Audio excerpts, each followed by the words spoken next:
El texto de esta tarde dice en primera de Pedro 2:9, lo voy a leer en la Nueva Versión Internacional. Pero ustedes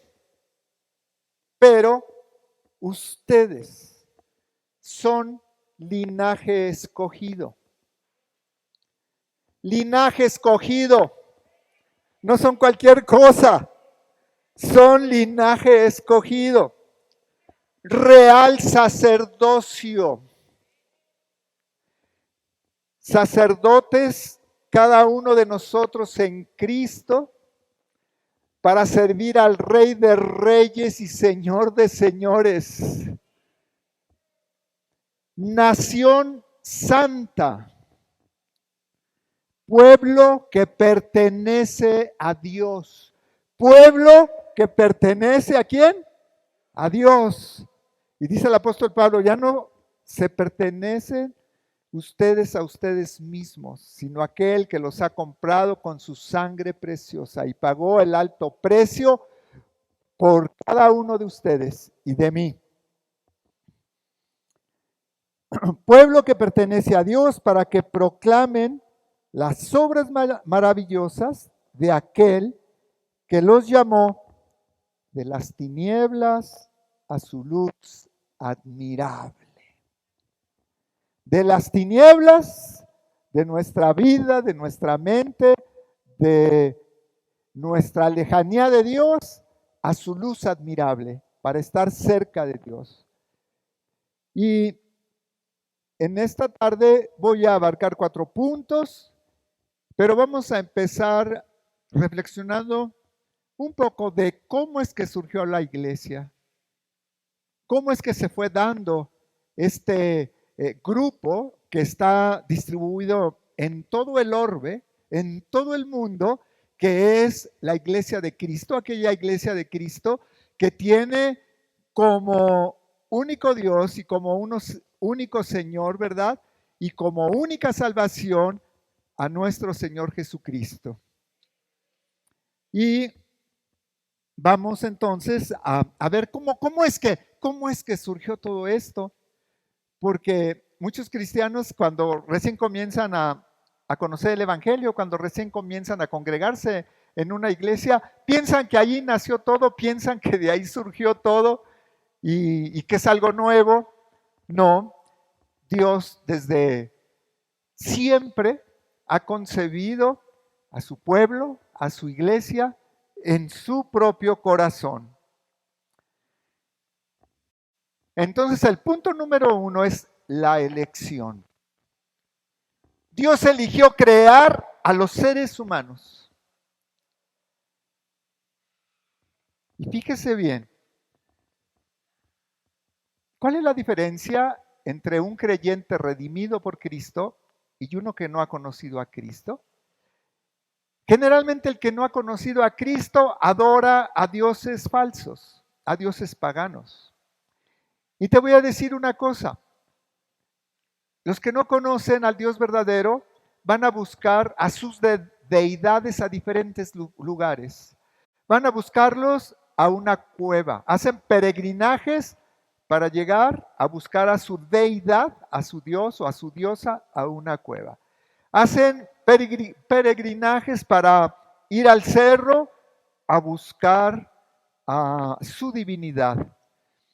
Hacen viajes para ir a los ríos a buscar a su divinidad. Hacen viajes para ir a los grandes lagos a buscar a su divinidad. Hacen viajes para ir en medio de los bosques espesos y buscar hasta en los troncos de los árboles su divinidad.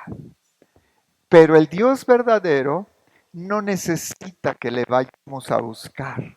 Él ha venido a buscarnos a nosotros. Tú no necesitas ir acá o allá. No estás desorientada o desorientada como la samaritana. ¿Dónde se debe de adorar a Dios?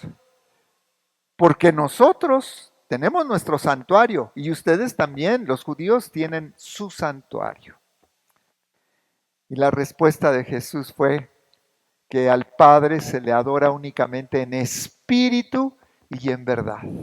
Y si le adoramos en espíritu, es que no hay lugares físicos especiales para venir a adorar a Dios, porque Dios está con nosotros. Es nuestro Emmanuel, Dios con nosotros. Entonces, Dios eligió crear a los humanos y aún después de que pecaron, eligió perdonarlos y estar con ellos. Desde la creación del ser humano, Dios ha estado presente en su creación. Antes de crear al ser humano, Dios creó todo lo que dice allí en Génesis, el universo, la misma tierra. Dios creó todas las cosas, Él es el creador de todo y creó a los seres humanos. Pero algo que debemos de aprender nosotros como cristianos es que Dios no creó las cosas y luego se fue y dijo, están funcionando a la perfección. Yo dejo toda mi creación la dejo funcionando a la perfección. No pasó eso, sino que Dios viene y está presente en su creación. Por eso Dios está presente en ti, por eso Dios está presente en mí, por eso Dios está presente en la naturaleza o en todo lo que Dios ha creado. Así que, aunque el ser humano había pecado, Dios hizo el plan para estar con ellos y seguir conviviendo con ellos. Dios eligió a la familia de Noé y lo salvó del juicio del diluvio y estuvo con ellos y estuvo con Noé. Dios eligió después a Abraham y Abraham formó una familia y después de que formó una familia, formó una gran nación. Abraham, no, Dios a través de Abraham. Y Dios estuvo con Abraham, estuvo tan cerca y con tanta familiaridad y con tanta comunión con Abraham, que Abraham fue llamado amigo de Dios por esa presencia cercana de Dios con nosotros. Muchas veces en la mente del cristiano, a veces hasta levantamos las manos y alzamos nuestra mirada al cielo porque estamos pensando en un Dios lejano. Pero no, Dios está más cerca de ti de lo que puedes pensar o imaginar. Dios está siempre cerca de ti. Él dijo, nunca te abandonaré ni te dejaré. Dios está cerca de cada uno de nosotros. Entonces, a través de Abraham, hizo una familia, hizo un pueblo, ¿verdad? ¿Y con qué propósito? Para habitar con ese pueblo. Y Dios tiene aquí en esta mañana un pueblo donde Dios está habitando aquí en medio de nosotros, porque Jesús dijo, donde hay 2 o 3 congregados en mi nombre, ¿qué va a pasar? Los voy a ver desde el cielo y les voy a decir, hola, qué bueno que se congregan. No, dice, yo voy a estar ¿dónde? En medio de ellos. Entonces, Dios está aquí con nosotros. Dios está presente, Dios está aquí con nosotros. El pacto con el pueblo de Israel. Dios quiso escoger para sí un pueblo y Él, en su soberana voluntad, eligió a Israel. Y Dios hizo con este pueblo un pacto. Después de que lo sacó de la tierra de Egipto, Dios hizo un pacto y eligió a este pueblo. Después de que lo sacó de la tierra de Egipto, Dios hizo un pacto con Israel, lo sacó de la esclavitud, los liberó de la esclavitud y ellos peregrinaron 40 años en el desierto, pero no estuvieron solos, Dios estuvo con ellos. Dios estuvo con el pueblo de Israel en el desierto. Tal vez tú en tu vida estás atravesando o has atravesado algunos desiertos, pero Dios siempre ha estado contigo. Dice el Salmo 23, Jehová es mi pastor y no faltará, dice en hebreo, Él, Dios, no faltará. Así que Dios es fiel a su promesa. Dios está contigo, contigo y contigo, sin hacer ninguna acepción de personas. Y esto nos lo ha mostrado a través de toda la historia bíblica, porque en el desierto Dios le dijo a Moisés, levanta un tabernáculo en medio del desierto porque yo quiero habitar en medio de mi pueblo. Hermano, pero nosotros ahora como iglesia, dice la carta a los hebreos que esas solamente eran símbolos y figuras de lo que iba a ser real.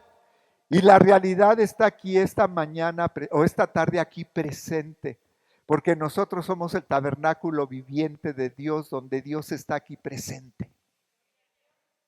Y está formado este tabernáculo por muchas familias y por muchas familias sobre la tierra que formamos el pueblo de Dios. Entonces, pero Dios hizo un pacto con Israel y les dijo en Éxodo 19 del 5 al 6, ahora pues, si diereis oído a mi voz y guardareis mi pacto, vosotros seréis mi especial tesoro sobre todos los pueblos, porque mía es toda la tierra, y vosotros me seréis un reino de sacerdotes y gente santa. Y vosotros me seréis un reino de sacerdote y de gente santa. ¿Y se acuerdan el texto que leímos al principio? Que ya fue una realidad, porque aquí es una promesa. Miren, está hacia el futuro. Y vosotros me seréis un reino de sacerdotes y gente santa. Pero el texto que leímos dice, ustedes ya son real sacerdocio, nación santa, linaje escogido. ¿Te das cuenta? Pero ahorita estamos retrocediendo a ver cómo fue que este plan glorioso de Dios fue tomando forma. Entonces Dios hizo el pacto de Dios con Israel, primero con este pueblo que él había escogido. Pero ¿qué pasó? A través de toda la historia de Israel, una y otra vez, su fe claudicaba. Una y otra vez, su fe y su confianza en Dios se quedaba a un lado. Una y otra vez Israel le volteaba la espalda a Dios, aunque Dios siempre les iluminaba las espaldas.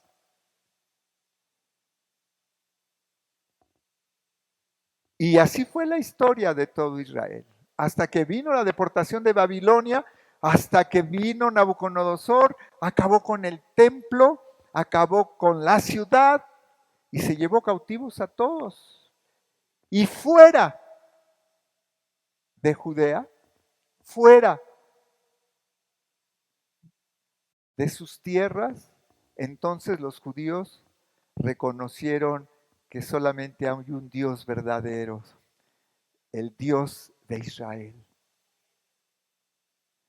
El pueblo de Israel falló una y otra vez, así como tú y yo fallamos muchas veces.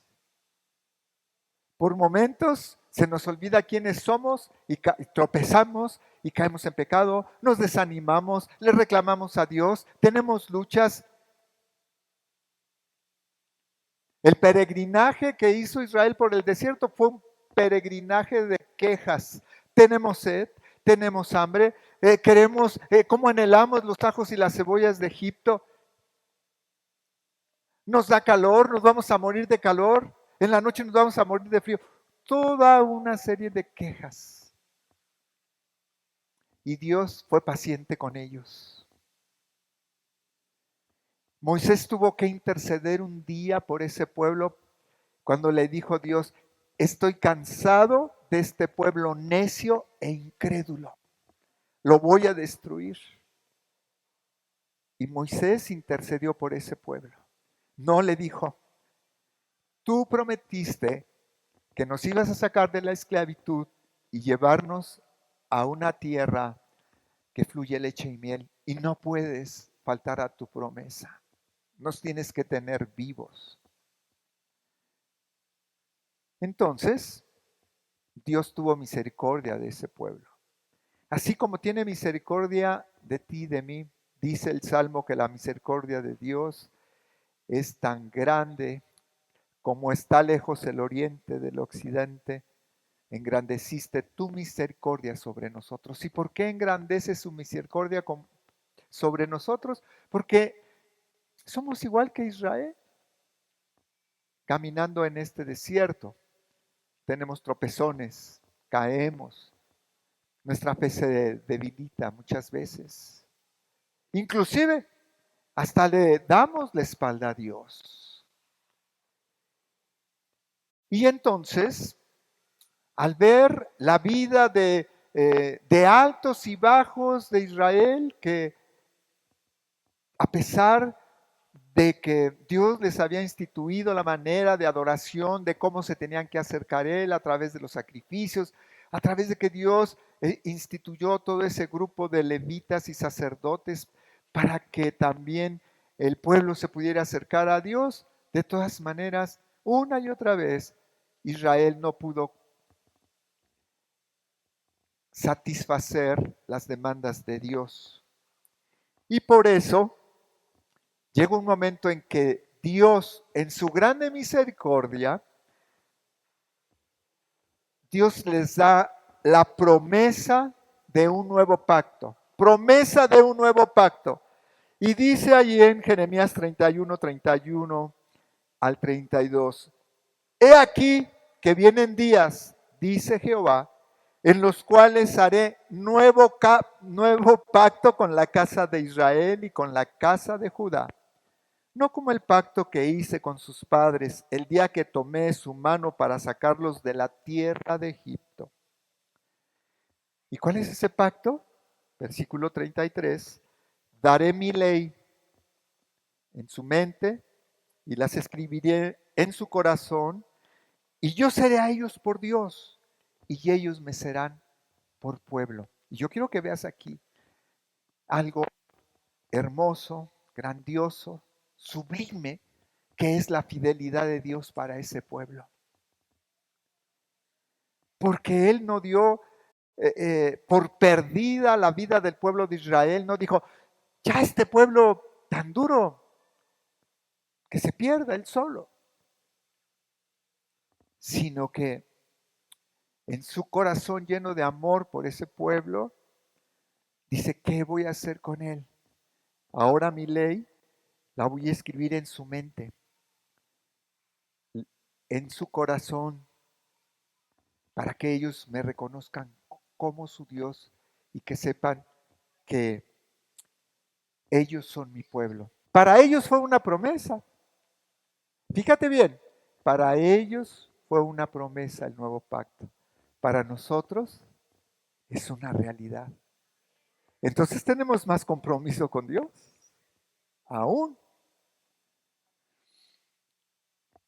¿Y dónde se cumplió un nuevo pacto? Dice esta diapositiva, un nuevo pacto. ¿Dónde se cumplió esto? El jueves se recordó que Jesús se reunió con sus discípulos en el aposento alto. Y mire una y otra vez cómo muestra Dios su amor hacia nosotros los seres humanos, en esta ocasión a sus discípulos. Y les da la orden, busquen un lugar porque quiero celebrar la cena de la Pascua con ustedes. Y entonces manda a sus discípulos a que busquen el lugar y les da todas las señales.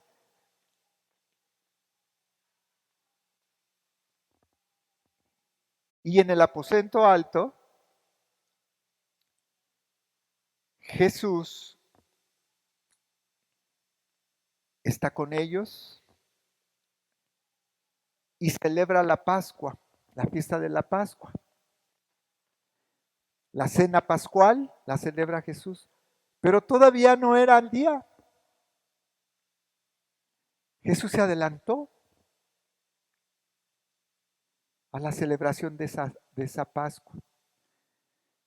Y en su lugar, ¿verdad? Después de que dice allí el Evangelio, y después de que cenaron, fíjese bien, hermano, el amor de Cristo les dice, cuánto he deseado realizar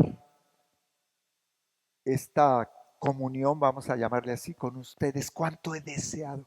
Vean cuánto ama a Cristo a los hombres.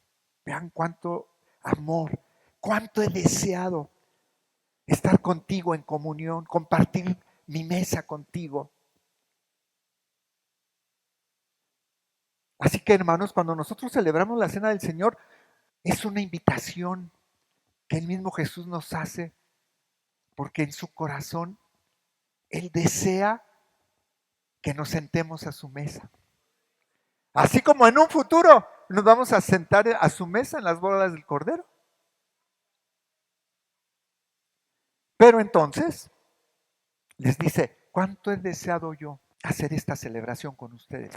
En Lucas, después dice, después de que tomó la última copa, Jesús alzó la cuarta copa, ¿verdad?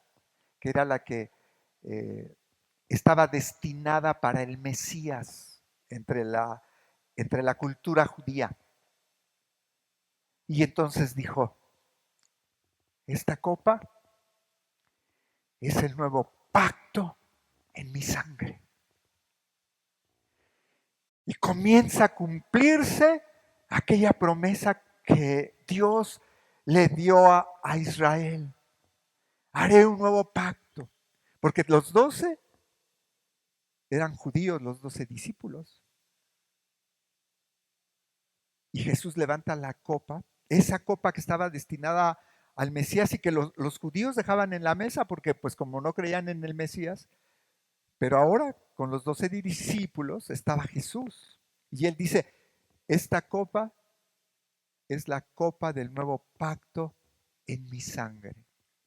Se estaba dando el cumplimiento de que Dios iba ya no ahora a escribir sus leyes y sus mandamientos en tablas de piedra, sino en tu mente y en tu corazón.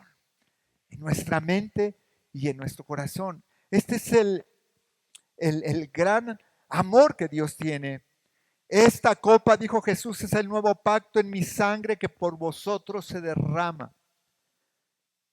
Y luego dice la carta a los hebreos, que Jesús es el mediador del nuevo pacto por su sangre rociada, que habla mejor que la de Abel, porque Jesús realmente fue puro, sin mancha, un cordero inocente. Y por esa sangre preciosa, tú y yo somos lavados de nuestros pecados y podemos vivir la libertad gloriosa que Cristo nos ha dado.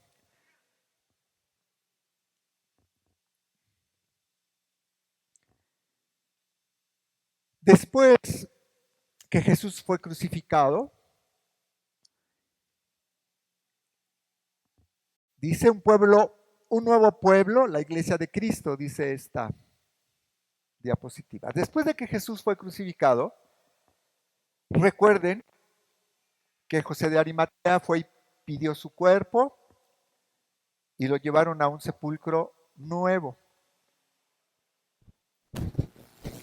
Y no son donde enterraban en ese entonces, en la cultura judía, no es un hoyo en la tierra. En Palestina en general, en las montañas, hay cuevas. Estas cuevas no solamente servían como sepulcros muchas veces, sino que también servían como habitación. Y la gente vivía dentro de una cueva bien acondicionada para vivir. No era porque fueran salvajes o precarios, no, porque es cultura en esa tierra, en esas tierras en Palestina vivir en cuevas. En una de esas cuevas, ¿verdad? Vivieron los pastores que dieron hospedaje a María y a José para que naciera nuestro Salvador.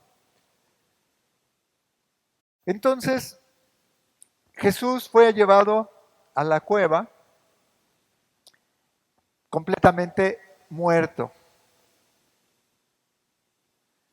Le pusieron las especies aromáticas que se acostumbraba en la cultura, lo enredaron en sábanas y lo dejaron en la cueva, pusieron una piedra y los legalistas mandaron a decirle a Herodes, manda una guardia.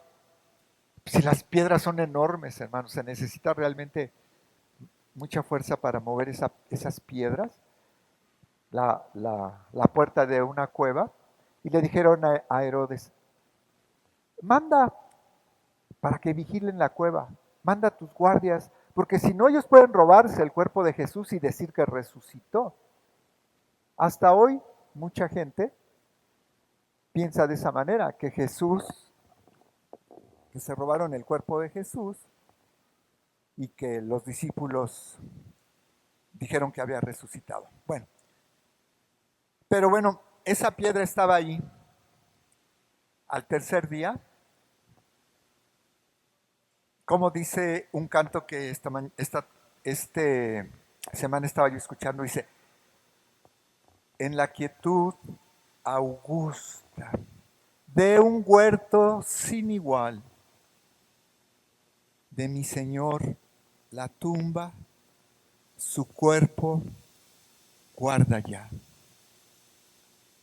Duerme, Señor, que el cielo tu cuerpo velará.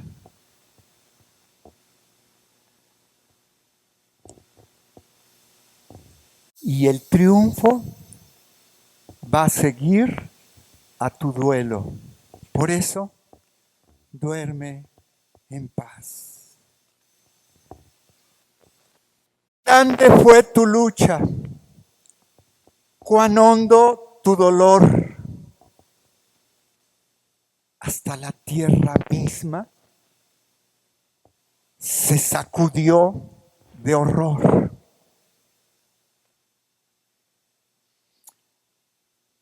Jesús realmente murió. Y cuando se identifica con Juan en el libro de Apocalipsis, Jesús, hablando en los términos de las palabras griegas, lo que le dice Jesús a Juan, el de Patmos, le dice, yo soy el que fui un cadáver, que realmente estuve muerto, pero he resucitado. Jesucristo ha resucitado. Jesucristo vive. Él, porque vive, está en medio de nosotros. Porque los discípulos fueron los primeros testigos de ver que Jesús venció a la muerte, que la muerte está vencida. Y por ese motivo, porque vieron que realmente en Jesús está la vida eterna, ellos pudieron levantarse como un nuevo pueblo para Dios. Y comenzaron, Jesús les dijo, pues los llevó al monte, Jesús ascendió a los cielos y les dio una encomienda y se la predicaba este evangelio por toda la tierra y prediquen en Judea, en Samaria y hasta el último de la tierra, pero antes no se vayan de Jerusalén, esperen la promesa del Padre. Y entonces, ¿cómo no iban a obedecer ahora a Cristo? Sí, hubo testigos fehacientes como Tomás. Yo no voy a creer hasta que mi dedo no pueda tocar sus heridas. Jesús resucitó físicamente. No fue un fantasma, no fue un espíritu. Jesús resucitó físicamente porque la salvación que Dios nos trae a través de Cristo es integral. La totalidad de nuestro cuerpo va a ser redimida al final por Cristo. Totalmente vamos a ser redimidos. Por eso Jesús resucitó corporalmente. Y Jesús le dijo a Tomás, porque me viste, porque me tocaste, estás creyendo. Pero son más felices, van a ser más felices aquellos que no hicieron eso que tú hiciste y creyeron. ¿Cuántos creyeron? ¿Cuántos han creído en esta maravillosa experiencia de que Jesús rompió las ligaduras de la tumba? La puerta de la tumba no lo pudo retener y Él vive y vive para siempre. Y ellos comenzaron, los discípulos. Vean que estoy desde el pasado, ya voy llegando a la iglesia, porque el tema es la iglesia, la familia de Dios. Y comenzaron a predicar después de recibir la unción y la presencia, después de recibir la presencia del Espíritu Santo en sus vidas, comenzaron a predicar. Y vemos aquí que dice, un nuevo pueblo, la iglesia de Cristo, dice, arrepiéntanse y bautícese cada uno de ustedes en el nombre de Jesucristo para perdón de sus pecados. Les contestó Pedro, y recibirán el don del Espíritu Santo. Mire, hermano, aquí tenemos que aprender una cosa. Ellos creían en Jesús, se arrepentían, ¿verdad? Se bautizaban, creían en Jesús, ponían su fe en Cristo y al venir, al confesar esta fe en Cristo, ¿verdad? Recibían la presencia del Espíritu Santo en sus vidas. ¿Cuántos de aquí tienen familiares inconversos que no han creído a Cristo? Hay una gran mayoría. Pero les voy a leer este texto para que te animes, como dijo nuestro hermano Oscar hace rato, que prediquemos a Cristo. Dice, arrepiéntanse y bautícese cada uno de ustedes en el nombre de Jesucristo para perdón de sus pecados. Les contestó Pedro, y recibirán el don del Espíritu Santo. Y aquí está el consuelo para los que tenemos familiares que no conocen a Cristo. En efecto, la promesa es para ustedes, para sus hijos, para todos los que no son judíos, es decir, para todos aquellos a quien el Señor nuestro Dios quiera llamar. Y luego dice el verso 47 del capítulo 2 de Hechos, y el Señor añadía cada día a la iglesia los que habían de ser salvos. Así es que tenemos un gran trabajo en Cristo. Y vámonos al punto 2. De esta manera, hermanos, se iba constituyendo la iglesia como pueblo de Dios. Todo creyente salvo por Cristo es injertado en la iglesia. No hay creyentes solitarios. No puedes decir, es que yo voy a llevar mi fe acá, mi comunión a solas con Dios, voy a seguir yo, a buscar yo mi propia lectura de la Biblia, porque no me hallo en la iglesia. Esa no es la voluntad de Dios. Todo creyente que ha recibido la salvación de Cristo es injertado en su iglesia. Estamos aquí dando testimonio de que estamos dentro de la iglesia de Cristo, no de la iglesia de nadie, de la iglesia universal de Cristo. Y entonces Cristo estableció su iglesia. La iglesia es de Cristo y no de nadie más. Y en esta parte, en este punto yo quiero considerar, reflexionar sobre una advertencia apostólica. Cuando hablo de advertencia apostólica, estoy hablando del apóstol Pablo. Se dirige a los líderes de la iglesia, a los líderes que se encargan de edificar la iglesia de Cristo aquí en la tierra. Y les dice de esta manera el apóstol Pablo, conforme a la gracia de Dios que me ha sido dada, yo, como perito arquitecto, puse el fundamento. Dice el apóstol Pablo, yo, como perito arquitecto, puse el fundamento y otro edifica encima. Pero cada uno, les dice a los líderes espirituales de la iglesia, pero cada uno mire cómo sobreedifica sobre ese fundamento, ¿no? Sobreedifica. Y aquí viene la advertencia apostólica. Porque nadie puede poner otro fundamento que el que está puesto, el cual es Jesucristo. Nadie puede poner otro fundamento que el que está puesto, el cual es Jesucristo. Jesucristo es nuestro fundamento. En Él estamos edificados. Pero ¿qué pasa a través de la historia, hermano? Satanás es muy astuto. Y una y otra vez viene y quiere contaminar a la iglesia. Y lo hace a través de los líderes de las iglesias, llevándolos, conduciéndolos. Dice la Escritura que el diablo se viste muchas veces como ángel de luz y lleva a los líderes de la iglesia. ¿Qué hacen estos líderes de la iglesia? Una y otra vez a través del tiempo ponen otro fundamento que no es Cristo. Ponen un fundamento ajeno a la advertencia apostólica. Y jalan a muchos para estar bajo el fundamento de un hombre, para estar bajo el fundamento de normas o de leyes. Una y otra vez, Dios tiene que venir a su iglesia y volverla a restaurar y regresar para que como iglesia, todos los que estamos esta tarde aquí, no se nos olvide que no tenemos otro fundamento que el que está puesto, que es Jesucristo. La palabra iglesia, ¿verdad? También el apóstol Pablo hace referencia como iglesia al edificio.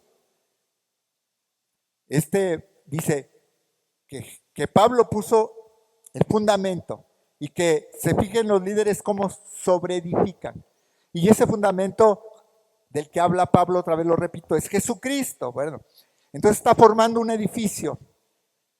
Pero la palabra edificio o templo, la palabra griega usada en este versículo, que es naos, ¿verdad?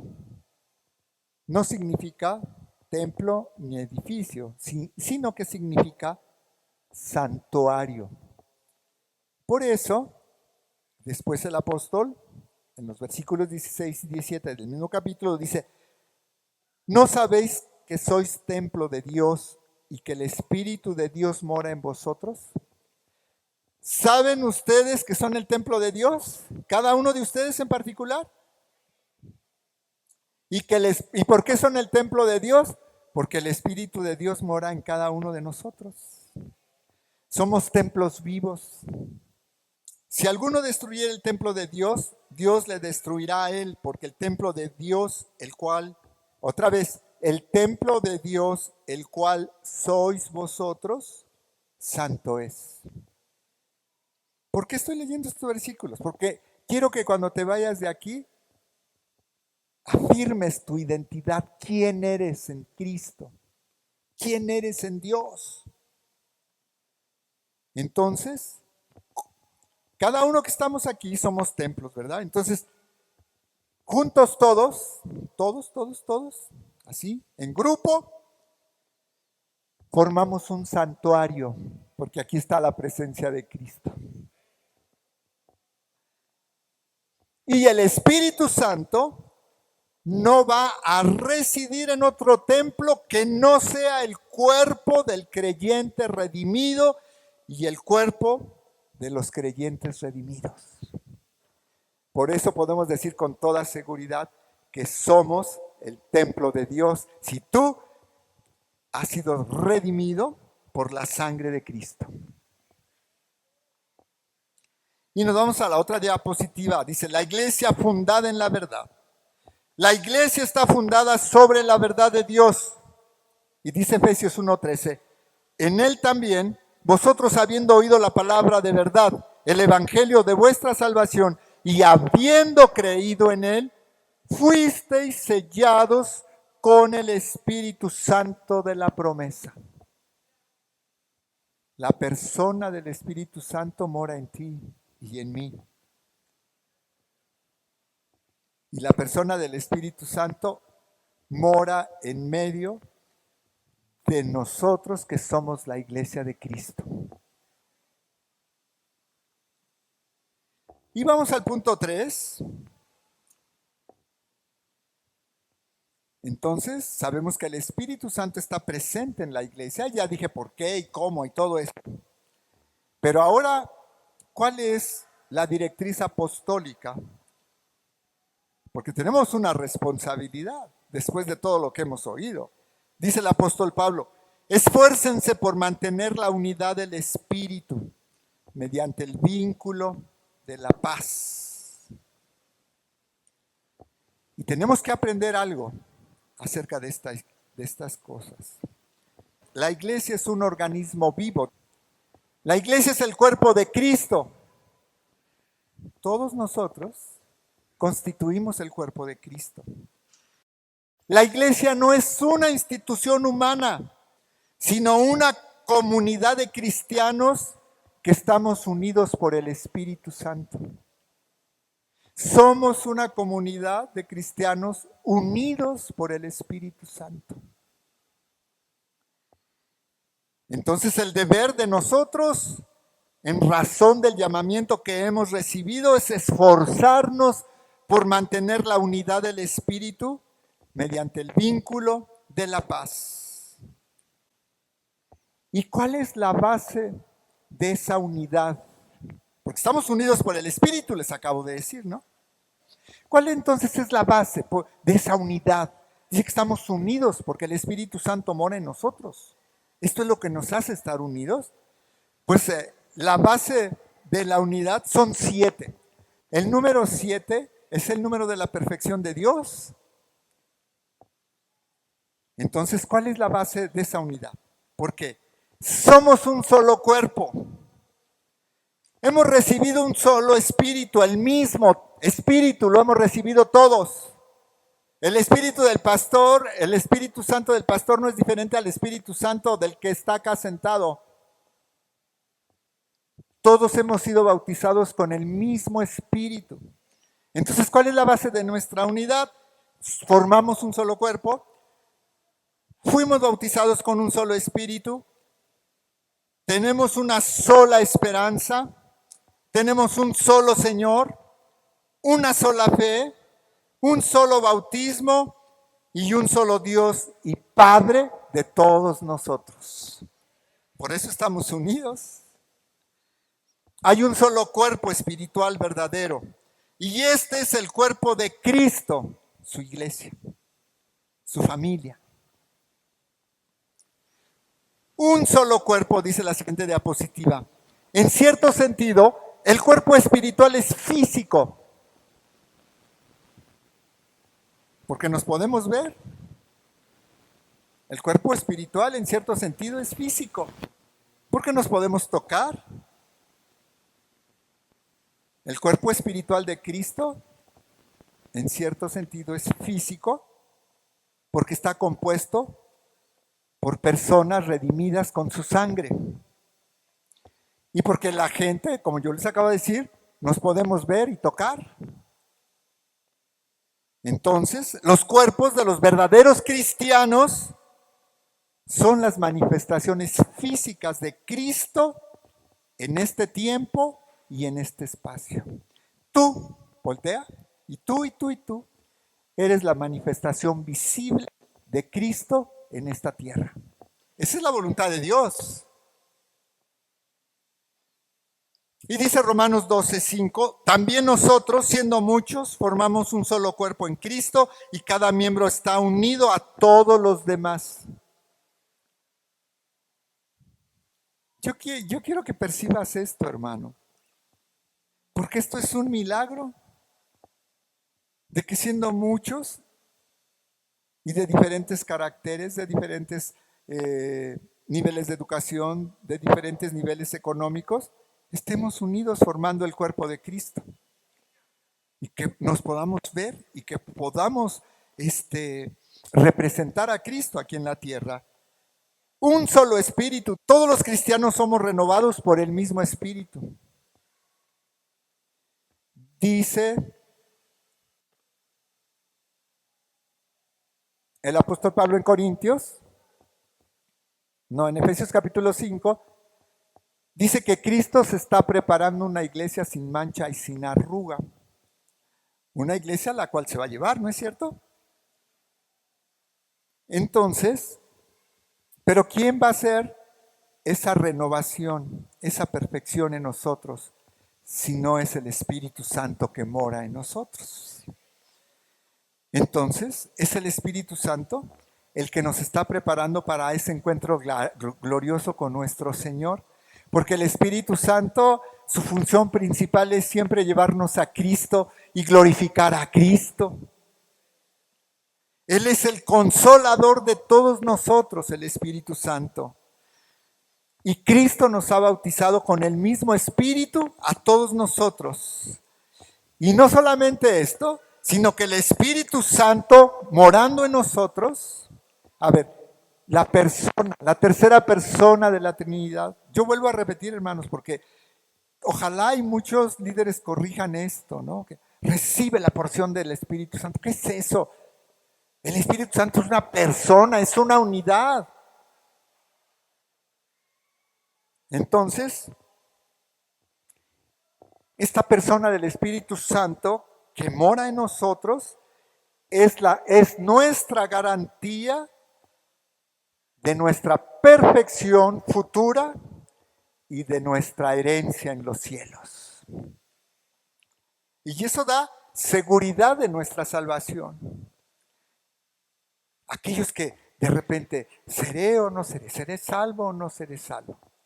Pues el Espíritu que mora en ti te ha sellado para garantizarte que un día tú vas a ser presentado delante de Cristo para ver su rostro.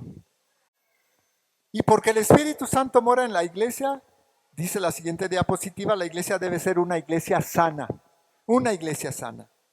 La iglesia debe funcionar como un cuerpo sano bajo el control del Espíritu Santo.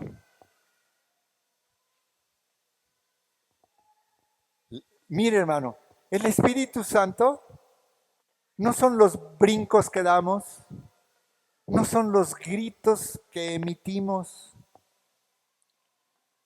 El Espíritu Santo es la tercera persona de la Trinidad. El Espíritu Santo es una persona divina. Entonces, como mora en nosotros, como iglesia, no recibimos un Espíritu Santo enfermo, sino que el Espíritu Santo mora en nosotros y está formando una iglesia sana. Y la iglesia, al igual que el cuerpo, puede enfermarse. De allí entonces, Pablo, el apóstol Pablo nos advierte, porque el que come y bebe sin discernir el cuerpo, come y bebe su propia condena. Primera de Corintios 11, 29. Y yo te quiero hacer consciente de todas estas cosas que yo estoy en esta tarde anunciándote, porque mira, cuando se realiza la cena del Señor, los que estamos al frente decimos que el que no discierne el cuerpo de Cristo, ¿verdad? Come dignamente este pan y este vino. ¿Pero a qué se refiere esa palabra? Aquí está la respuesta. La Nueva Versión Internacional los dice claramente. El que come y bebe sin discernir el cuerpo, o sea, sin discernir qué es la iglesia del Dios viviente, sin que no sepa qué es lo que está haciendo y que haya actuado para dividir a la iglesia y que esté infectándola con prejuicios, con tradiciones, con supersticiones, no discierne el cuerpo del Señor. El que la llena de legalismos no discierne el cuerpo del Señor. Y acarrea, pues, acarrea condena para sí mismo, como dice la Escritura. ¿Por qué? Porque está ignorante de lo que es el cuerpo de Cristo y actúa de una manera insensata. Así que la iglesia debe ser una iglesia sana y estar cada uno de nosotros vigilando esa sanidad espiritual en nuestras congregaciones. Porque el que come y bebe sin discernir el cuerpo, que es la iglesia, come y bebe su propia condena. Número 3, una sola esperanza. Hay una sola esperanza, la fe salvadora, que es la cuna de toda esperanza. Constituye el antídoto más efectivo contra cualquier fuerza desintegradora. Yo tengo esperanza en la salvación final, en mi redención final, cuando Cristo aparezca en las nubes y venga por mí y por ti. Entonces la iglesia es la comunidad de aquellos que esperan, que tienen esperanza en el Señor. ¿Cuántos tienen esperanza en el Señor? ¿Cuántos ponen realmente su esperanza en el Señor en esta tarde? La esperanza cristiana es la que no avergüenza, porque no se trata de una ilusión. Los hombres dan una ilusión. Los hombres enferman a la iglesia con ilusiones. Hacen decretos. Yo decreto que en esta congregación no va a entrar el coronavirus. Y los primeros que se infectan son los que lo dijeron. Y enfermaron a la iglesia. Y en sus espaldas llevan la muerte de mucha gente que les obedeció a estos hombres inicuos.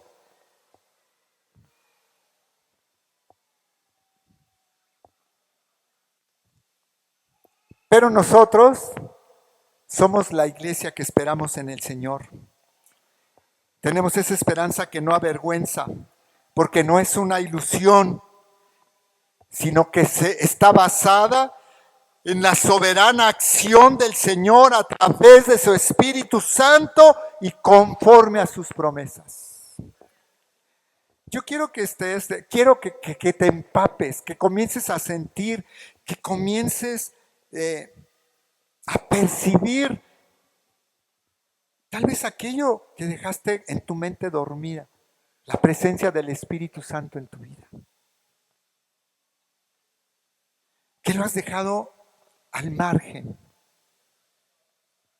Que sí, pero pues sí sé que ahí está y ahí está. El propósito que Dios puso en mi corazón esta tarde es que esa esperanza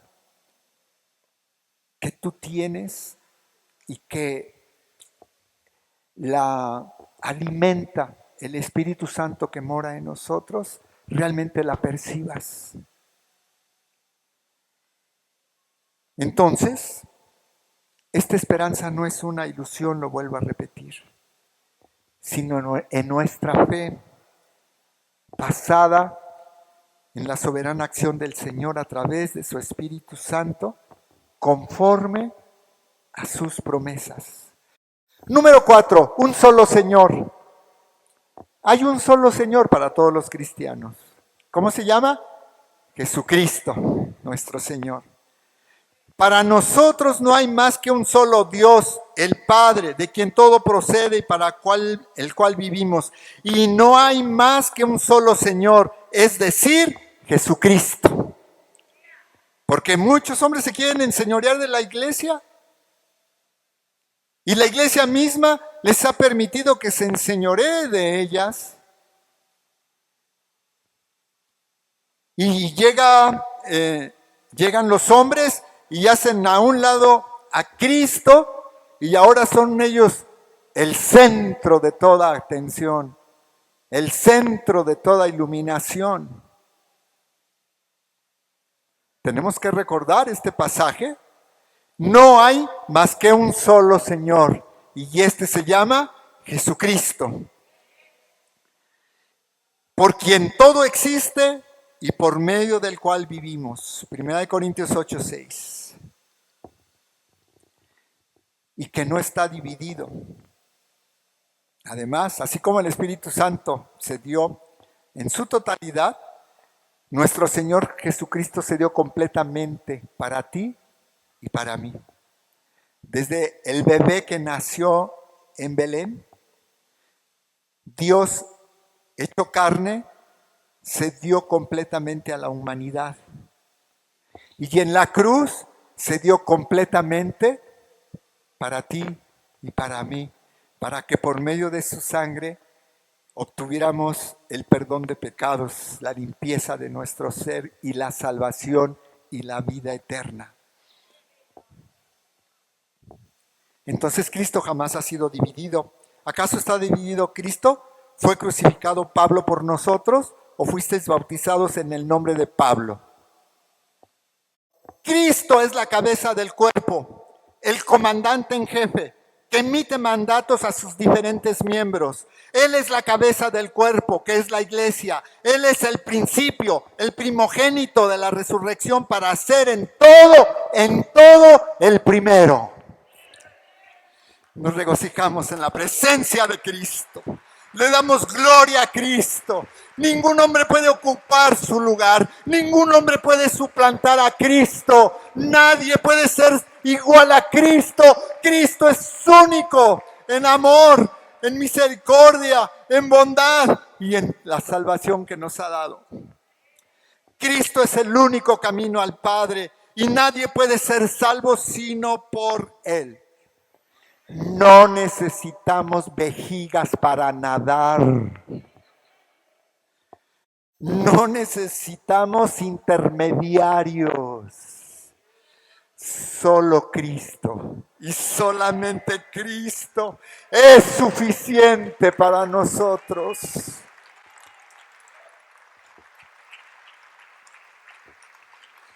Una sola fe.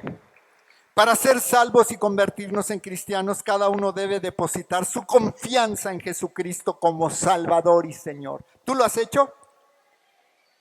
Pablo le dijo al carcelero de Filipos: cree en el Señor Jesucristo y serás salvo, tú y tu casa. Y lo creemos en el nombre de Jesús, porque esta es palabra de Dios, que tu casa va a ser salva, que tu casa va a ser salva, porque tú has creído en el unigénito Hijo de Dios. Hay una sola fe mediante la cual Dios justifica tanto a los judíos como a los que no son judíos, porque Dios es uno y Él justificará por la fe a los judíos y por medio de la fe a los que no son judíos. Romanos 3:30. La fe encomendada una vez por todas a los santos, que eres tú y que soy yo. Un solo bautismo, dice la siguiente diapositiva. Hay un solo bautismo común para todos los creyentes, pero con dos aspectos. Bautismo en agua, en el nombre de Jesucristo. El sello, fíjese bien, el bautismo en agua es el sello administrado humanamente con referencia al arrepentimiento y perdón de los pecados. Y la otra parte del bautismo es el bautismo en el Espíritu Santo, que es el sello administrado no por humanos, sino en forma divina, con referencia al cuerpo único de Cristo que somos nosotros.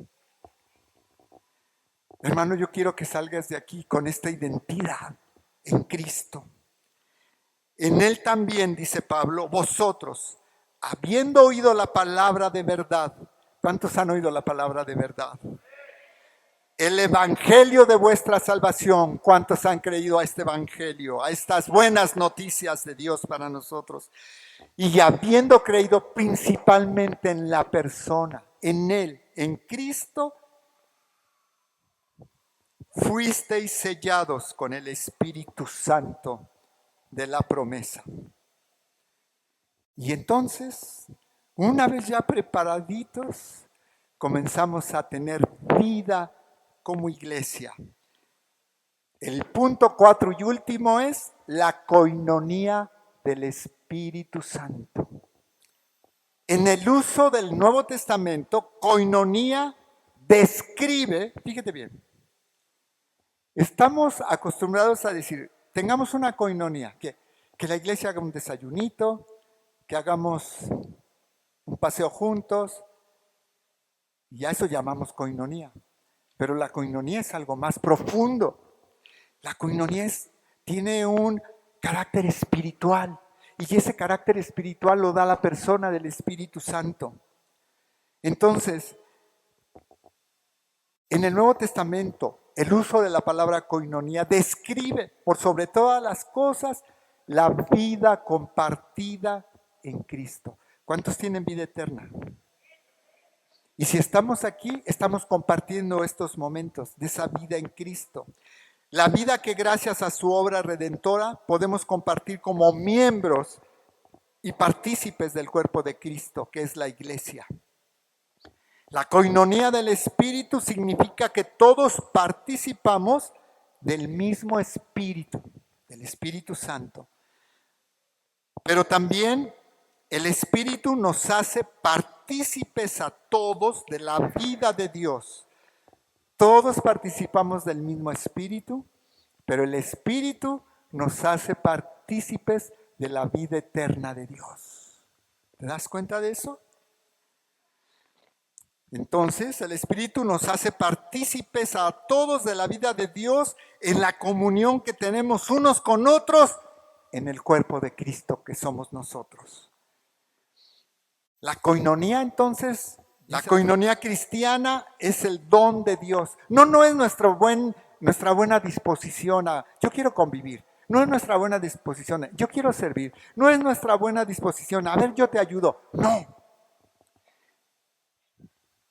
Eso lo haces porque tú y yo hemos recibido en nuestro corazón un don, el don del Espíritu Santo, que hace que tengamos coinonía. Entonces, la coinonía cristiana es el don de Dios, nunca es logro de los seres humanos. Es imposible para el ser humano producir siquiera algo parecido a la coinonía del Espíritu Santo. Esta es un don divino que no merecemos. En este sentido está muy ligada o asociada con la gracia divina que hemos recibido. No cuesta nada y su origen está en el cielo y no en la tierra. El agente activo de este don de coinonía al cuerpo de Cristo es el Espíritu Santo. ¿Por qué estamos unidos? ¿Por qué participamos todos juntos de la adoración, de la palabra? Porque hemos recibido un don del Espíritu Santo, que es la coinonía. La coinonía es una invitación divina, dice esta diapositiva. Es una experiencia a la que somos llamados por el Señor. Es una experiencia a la que somos llamados por el Señor. En este sentido, la coinonía es una exigencia y una invitación divina. Pablo dice, fiel es Dios, quien los ha llamado a tener comunión, coinonía, con su Hijo Jesucristo, nuestro Señor. Es a este tipo de asociación espiritual particular a la que Dios, a través de su Espíritu Santo, nos invita. No se trata de una buena voluntad humana o de aportar una actitud de cooperación con otros o de suscribir un cierto acuerdo positivo de relaciones humanas. No es eso. La coinonía, dice la siguiente diapositiva, crea comunidad. La iglesia, como coinonía del Espíritu, es una fraternidad de personas creadas por el Espíritu Santo en Cristo Jesús. ¿Sí te está cambiando un poco el concepto de iglesia, de pueblo, de lo que somos realmente? Lo voy a repetir. La iglesia, como coinonía del Espíritu, es una fraternidad de personas creada por el Espíritu Santo en Cristo Jesús. Al estar todos los integrantes de la comunión revestidos de Cristo, las diferencias que antes resultaban notorias ahora carecen de significado porque todos son uno solo en Cristo Jesús.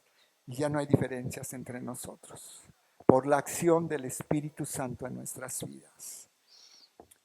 Este efecto que nos homogeniza y nos nivela a todos por igual es el resultado del Espíritu Santo. Porque el pastor Oscar acaba de predicar acerca de que unos se quieren sentir más, ¿verdad?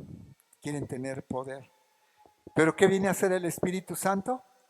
A homogenizarnos a todos, a nivelarnos a todos y a sembrar en nosotros la humildad de nuestro Señor Jesús en nuestros corazones.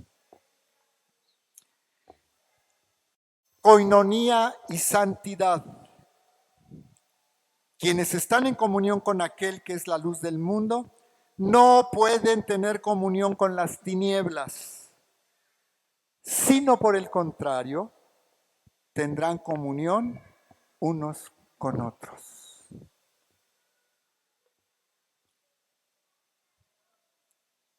Estamos en luz porque Él es la luz y tenemos comunión unos con otros porque Dios nos ha traído de las tinieblas a su luz admirable.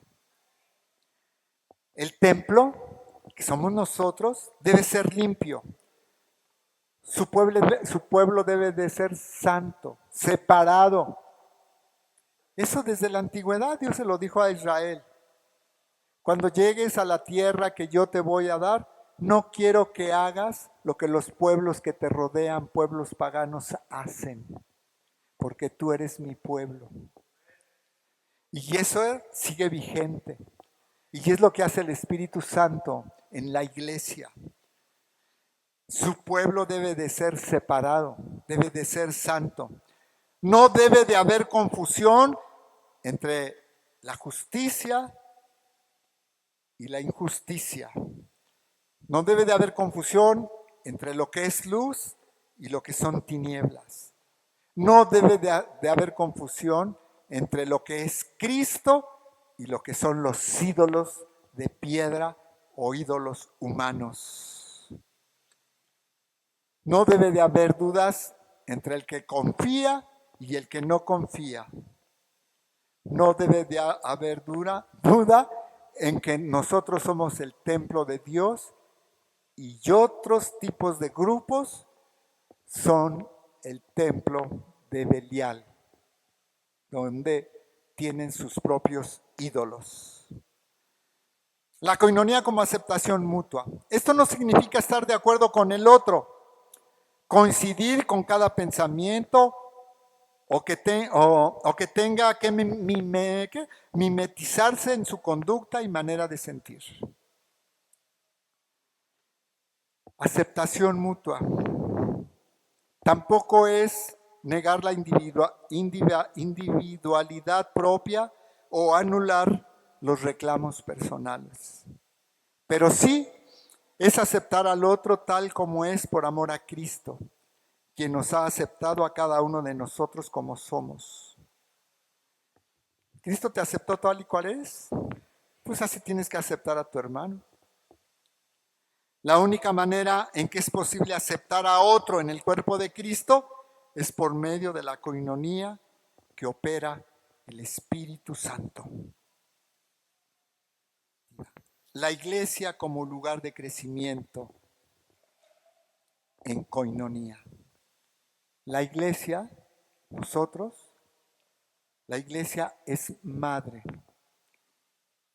porque aquí encontramos y testificamos acerca de la protección de Dios, del sustento que Dios nos da, del soporte, de la fortaleza que recibimos. La iglesia es madre, la iglesia es educadora, porque Jesús dijo que enseñáramos todas las cosas que Él nos había enseñado. Y la iglesia es alimentadora. Porque aquí recibimos, como en esta tarde y como en estos días, hemos recibido el maná de la palabra de Dios, el pan de vida para nosotros. Y la iglesia puede hacer todas estas cosas porque el Espíritu Santo opera en ella. Si no, seríamos una institución de beneficencia o seríamos una de doble A, ¿verdad? La siguiente diapositiva dice capacitación de la iglesia. El Espíritu Santo capacita a la iglesia otorgándole dones, que en algunos casos son personas. Los dones que recibimos, todo tipo de don que nos capacita, nos habilita para servir a Dios.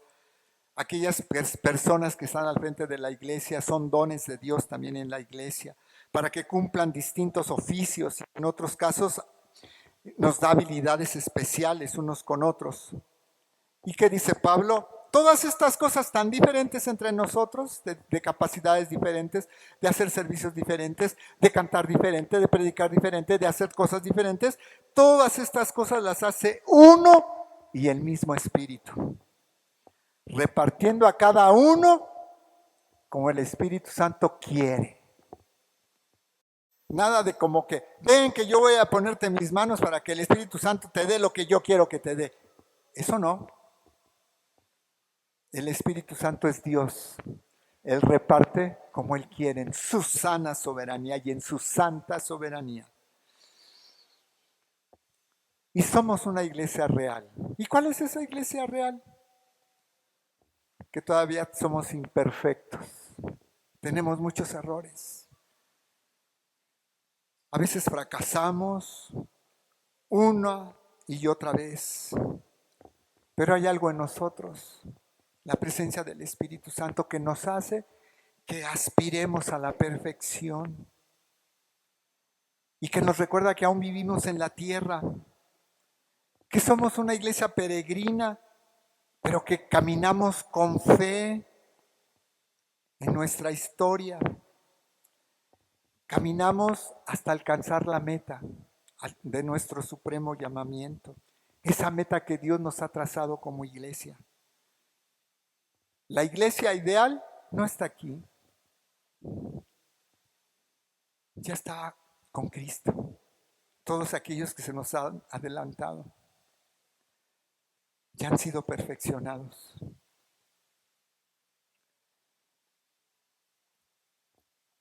Ellos ya han llegado a la presencia de Cristo con victoria, porque han vencido a la muerte. Ellos ya han llegado a la plena realización de sus vidas por el poder del Espíritu Santo. Y por último, la coinonía como servicio abnegado. Y ya que también ya podemos llamar coinonía al don que Dios nos da para ofrendar de dinero. Y esto es característico de Pablo. Lo vemos en Romanos 12:13. Dice, al describir la conducta de amor, él incluye compartiendo. Y esta palabra compartiendo viene de koinonía, koinonouentes, compartiendo para las necesidades de los santos. A los Gálatas exhorta diciendo, el que recibe instrucción en la palabra de Dios, comparta, koinoneito, comparta todo lo bueno con aquel que lo enseña. La coinonía como servicio abnegado. Pablo da gracias a los filipenses por el generoso sostén que le enviaban, refiriéndose a la coinonía de ellos en el Evangelio. Desde el primer día hasta ahora, les dice Pablo, Filipenses 1:5. Por su propia naturaleza, la coinonía es una cuestión de dar y recibir. Ustedes mismos, filipenses, saben que en el principio de la obra del Evangelio, cuando salí de Macedonia, ninguna iglesia participó. O sea, ninguna iglesia koinonosen conmigo en mis ingresos y gastos, excepto ustedes. Entonces, hasta cuando ofrendamos y damos nuestros diezmos, hermanos, es un don de Dios. ¿Y sabe por qué? Porque esto viene desde el Antiguo Testamento. Cuando los levitas ofrecían los becerros, los corderos, las aves, las semillas de cereal, todo aquello en la adoración a Dios, en la antigüedad, cuando los levitas y sacerdotes hacían eso, Dios les dijo que le estaban ofrendando de lo que de lo que Dios mismo les daba, porque Dios les daba grandes cosechas para traer las semillas, porque Dios les daba ganado y que de lo mismo que Dios les daba, de eso mismo traían para adorarle. Entonces, dime si no es un don de Dios. Recibimos de Dios y de lo que de Dios recibimos, le damos a Dios en ofrendas y diezmos.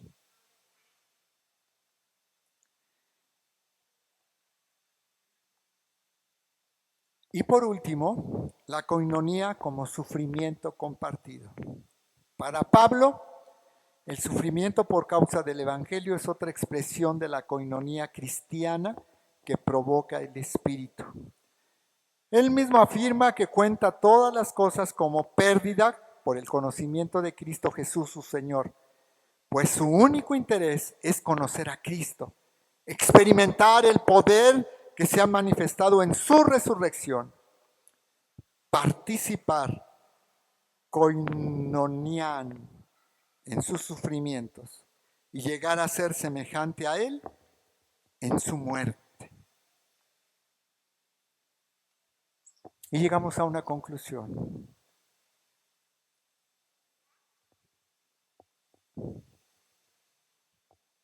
Hoy como iglesia gozamos de la promesa cumplida.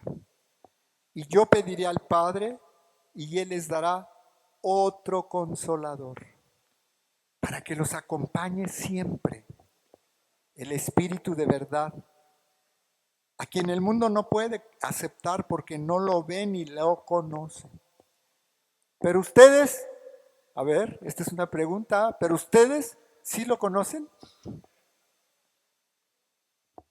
¿Pero ustedes sí lo conocen? Bueno, pero ustedes sí lo conocen porque viven ustedes y estará en ustedes. Bendito sea el Dios y Padre de nuestro Señor Jesucristo, Padre de misericordia y Dios de toda consolación. ¿Cómo nos consola Dios? A través de la presencia de su Espíritu Santo. Dios de toda consolación. ¿A qué se refiere esto? Pues porque Jesús mismo nos dijo que el Padre nos iba a dar un consolador. Bendito sea el Dios y Padre de nuestro Señor Jesucristo, Padre de misericordia y Dios de toda consolación, el cual nos consuela en todas nuestras tribulaciones, el cual nos consuela en todas nuestras tribulaciones. El mundo hoy en día está sufriendo. La mayor parte de las naciones del mundo. La guerra entre Rusia y Ucrania ha afectado todas las economías de todos los países. Ha afectado su desarrollo, su avance. La guerra ha destruido familias. Y en ese país muchos eran hijos de Dios, cristianos, que en estos momentos están sufriendo, porque ellos ya están en los países de refugio, pero dejaron al marido para defender a su país, pero dejaron a sus hijos.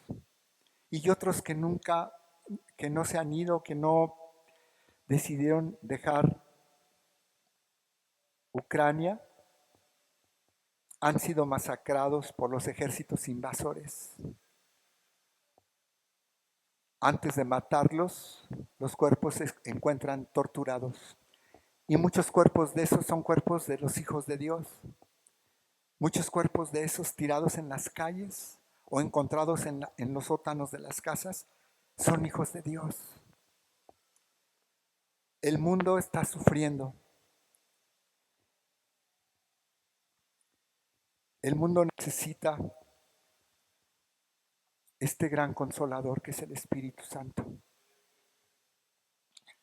Nosotros estamos saliendo de una pandemia, dizque saliendo, pero la pandemia está vigente. Antier nos comunicamos con una familia de la iglesia. Toda la familia está contagiada de COVID. Todos, aunque están vacunados.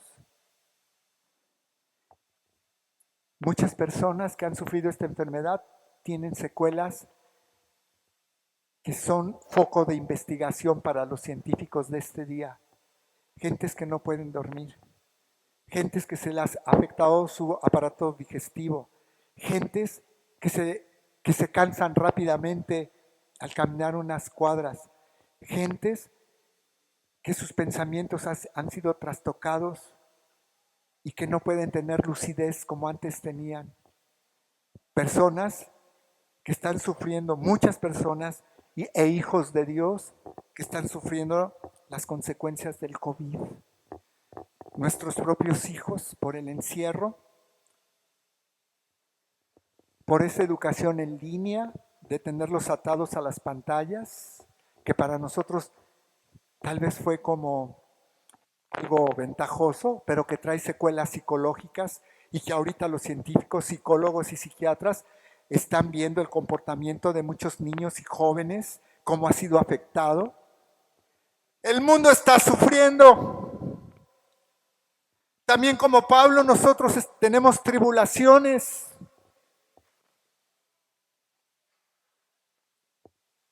El país más poderoso del mundo está sufriendo una inflación como nunca había tenido en los últimos años. Nuestro país está sufriendo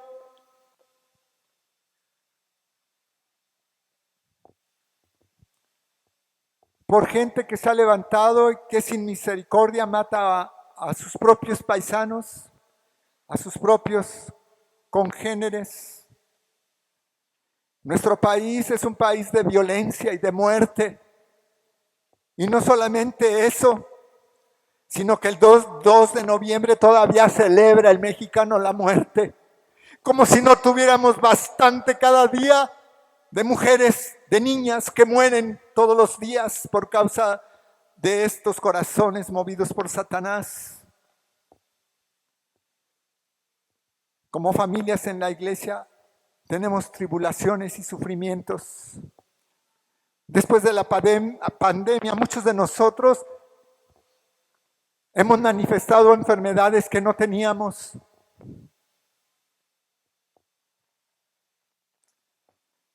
Muchas familias se desintegraron.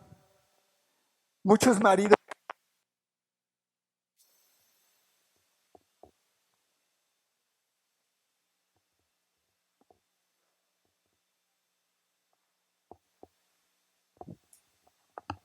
Perdón, hermanos, ya. Muchos maridos quedaron sin trabajo, sin llevar el sustento a su casa. Inmediatamente las empresas, al ver el futuro de la pandemia, comenzaron a trabajar con el mínimo número de personal en sus empresas. Y los demás fueron despedidos.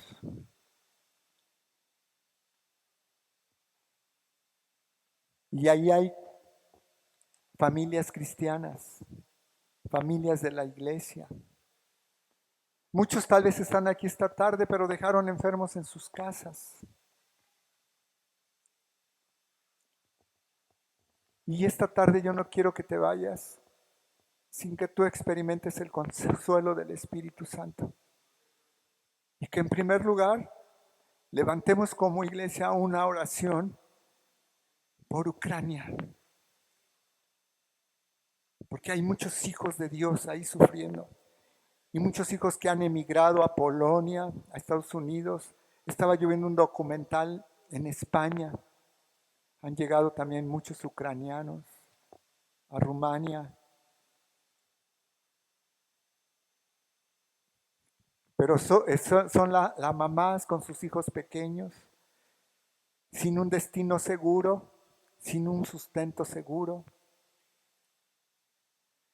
Y tenemos la amenaza de que este polvorín, de que esta chispa que está allí en Europa, cada día parece aumentar su intensidad de poder. Esa guerra. Hoy más que nunca necesitamos el consuelo del Espíritu Santo, tú y yo, porque se vienen tiempos difíciles.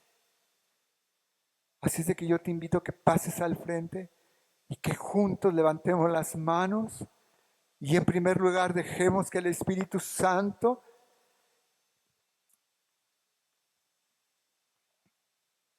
se perciba en cada uno de nosotros